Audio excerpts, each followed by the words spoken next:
New at 5, a teen headed to school says she was abducted while waiting for the bus, then sexually assaulted. The terrifying story now leaving a neighborhood on edge. We're going to go live to 7 Action News reporter Aaron Baskerville.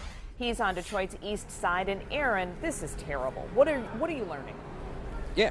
Absolutely terrible. Glenda and Carolyn, actually a lot of people, first and foremost, are fired up. They're angry after that 17-year-old was attacked at a bus stop on the way to school out here on the east side, 7 Mile and Hawthorne. As you can see, an anti-violence group is behind me right now, and he's screaming and yelling at folks. You're looking at video of him actually driving up and down the street. Detroit street watchers. Here's what we know. That 17-year-old out here at the bus stop, a man in his 50s, came up in a vehicle, snatched her, dragged her, and drove her to an abandoned building somewhere in this area, raped her, sexually assaulted her, and then dropped her back off in the area of 7 Mile and Hawthorne at the bus stop. Like I said, folks are fired up. Here's what they told me in the past hour.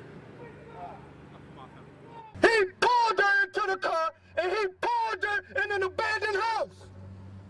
You know that we cannot stand for that. I wouldn't let my daughter walk these streets. You know, I make sure that she's attended at all times.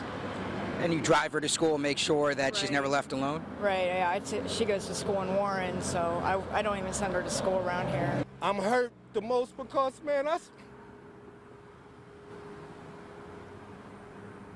Why are you breaking down? I patrol around this hood, man. And every time something like this happens, I'm not around. They don't do it when we patrol the streets.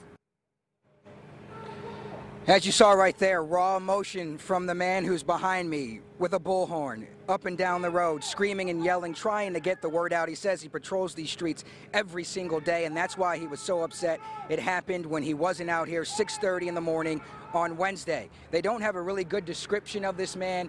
We're told he's in his 50s, dark complexion. That's all people have to go on right now, but you can see that people are taking this very seriously. They're out here on the streets trying to get the word out. Let's send it back to you. All right, Aaron, thank you much. Good to see men out there. Glenda.